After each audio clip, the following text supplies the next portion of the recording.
I am very fortunate to be with Cary Goss of Adobe, and who was kind enough to host and sponsor this. Thank you for making it happen. You're welcome.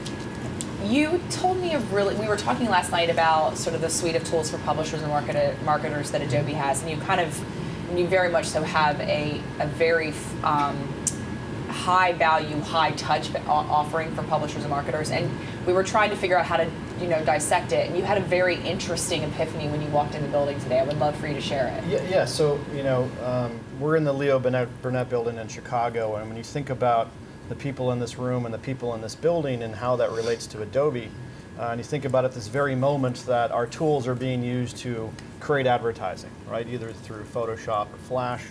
Our tools are being used to create websites via CQ. Our tools are being used to help their clients manage their websites through products like Test and Target.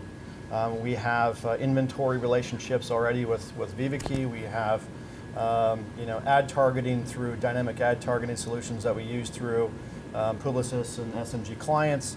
And so when you kind of look across all of the things that are going on in this building right now, we're touching the process of how the agency makes things, about how they manage things, about how they mobilize things through things like tablets and mobile devices. And then we even kind of continue the further part of it about helping the measurement component of things, and then obviously helping our clients monetize. So according to comScore, you guys are a pretty big video player right now. Pretty substantial. So you came to Adobe through the acquisition of Auditude, correct? Right? Talk a little bit about that acquisition, Auditude, how that fits into the larger offering that Adobe has today. Yeah, it's been interesting over the past year when you call up a media buyer planner type and say, "Hi, I'm from Adobe. I'd like to come in and see you," and they're kind of like, "Okay, I'm not really sure what we're going to be meeting about, but come on in and talk to us," right? So the interesting sort of capability that Adobe's been off doing is doing some acquisitions as of late. One of those being Auditude. Auditude is a video ad serving platform, and so as a result of that, we help large publishers from DailyMotion to Major League Baseball to Comcast, do their ad insertion. So as a result of that, we've also in a lot of those cases negotiated monetization rights to their inventory.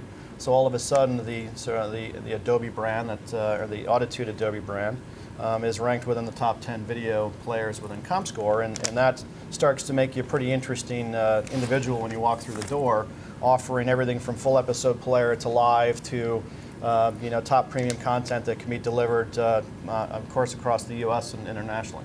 Can you talk a little bit about some of your publisher partners? I know you have a deep relationship with MLB and a few others. What that gives you as far as a market proposition for agencies and for advertisers? Yeah, so that's kind of how I started this off. Adobe has relationships with publishers on so many different levels, right? So, we're helping them create their own sites. We're helping them create, in the case of offline businesses, their magazines and the tools that they use.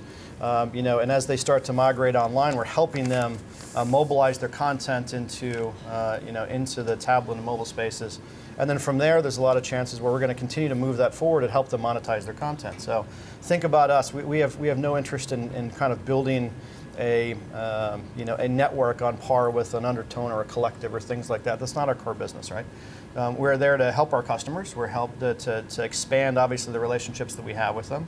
And in the case of those customers that we have the responsibility as the custodian of their first-party data, it's now how do we to continue the dialogue into how do we assist you on taking that information, making better marketing decisions, making better ways for you to help monetize your content.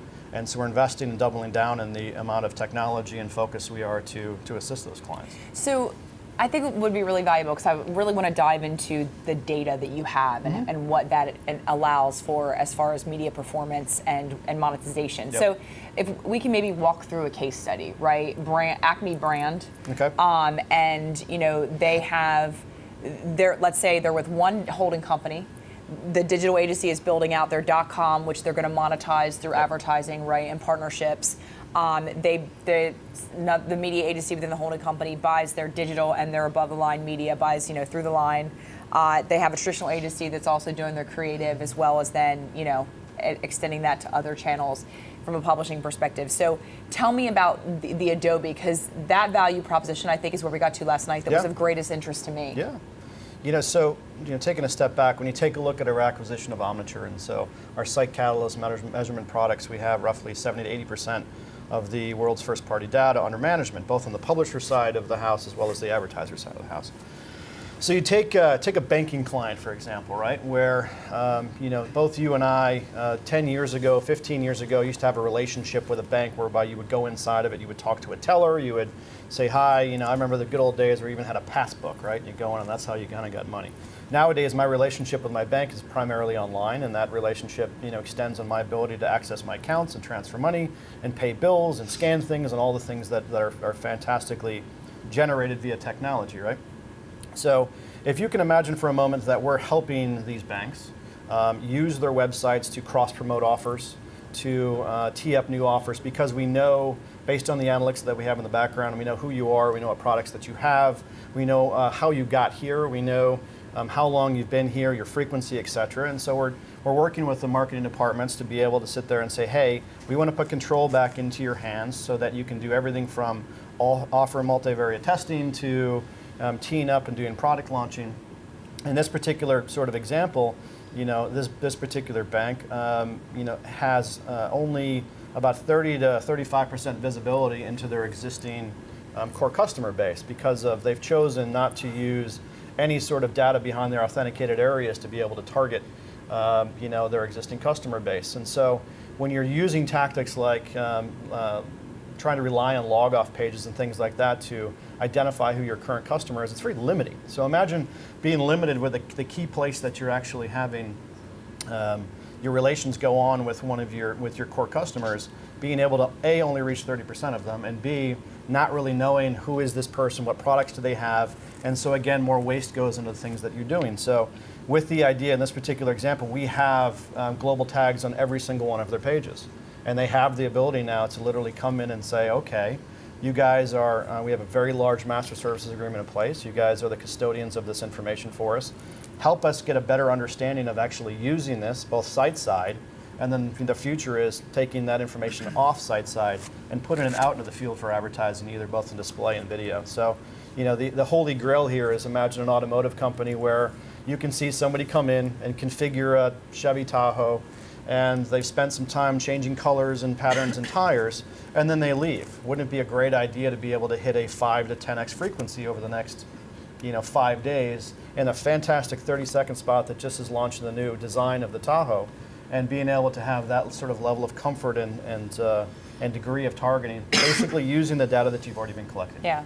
I think we have a couple different holy grails in the advertising agency business, right? Whether it's media or it's digital. It's like, and I think that's what, for me, that I've learned by virtue of the last sort of 48 hours really diving deep, is I feel like there's this world of marketing communications and then digital touch points, which are really your sort of online CRM channels, right? Which for a bank, that's your online banking services.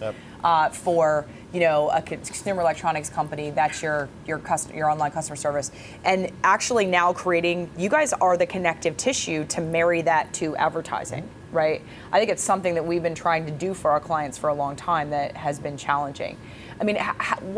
Tell me about sort of the engagement model and building that connective tissue.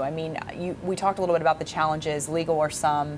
What are some of the things that in servicing clients you really need to consider on the agency side of the business, whether you're digital or your media buying, et cetera? Yeah, a lot of the sort of things, you hit one of them, right? One of the things you run into when you're working with client teams and agency teams representing those clients it kind of falls into, can I get past this legally, can I get past it philosophically, and can I get past it technically, right? And so a lot of the things like, let's talk about simple retargeting, right? So, clients have been retargeting for years, and they've been using certain amounts of visitation data to be able to do that seamlessly. When you start tapping into new layers of data that they're collecting, it starts to bring up a whole new sort of scab of, okay, can we go that deep with our first-party data? And we as a company want to walk hand in hand with our agency partners and our clients. To be able to navigate that sort of next future of what we do with it. Adobe technically has been a very big enterprise-wide software company, right? And so, changing the ship from being, hey, let me sell you software to help you solve business problems is a big focus of ours. And so when you sit down and you're working with companies and having to address their needs and really get your sort of arms wet in the beast of, okay, what are you trying to accomplish? How can our tools and technology or data or whatever help you reach that new customer or target them better or understand more about the insights about how to empower my marketing campaigns. I think that's a very big business that we've been investing in heavily and frankly going towards. But because of the software sort of mentality and DNA of the company, we're in a unique position because we like to partner, right? So if you're a third-party data company, let's partner with you, right? If you're a measurement company, we can partner with you. And we have to service a lot of different masters between holding companies and publishers and advertisers. We kind of take a very sort of passive stance in the idea of however you need to get however you need to get sort of the solution put together that's going to make most sense to solve your business. We're frankly out there trying to make that bridge and be that sort of glue that you're talking about to make that a reality. Do you think that Creative Cloud's new pricing model of a monthly subscription fee versus a software license once and done, do you think that's going to sort of proliferate more, self-publishing, sort of consumer-generated premium publishing, and how do you think that will affect the data sets that you guys have access to serve advertisers? Well, I mean, if you take a look, we just released our earnings last week, and if you take a look at the numbers and kind of get into it, the Creative Cloud, so where we're going is we're taking a lot of our tools and we're pushing them into the cloud. So instead of being able to distribute the software, instead of trying to pay a certain price, we're actually doing a monthly or an annual license on our content, and we're finding that it is ahead of sort of our projections. It is a big model of where the company's moving, and I think that it will kind of support how people are working. So we've actually recently launched kind of a collaborative video editing tool, right? So imagine the ideas now where you've got people in different states and different regions and different buildings all collaborating together to serve a common goal where, just 10 to 15 years ago, it's produce. Because of the size of the file, I've got to write it to a disk, I've got to throw it in FedEx, I've got to send over to this guy. I mean, just imagine the time and speed you hit to market by being able to do that. So, I think for us, cloud computing is extremely important. It's vital to our future. Yeah.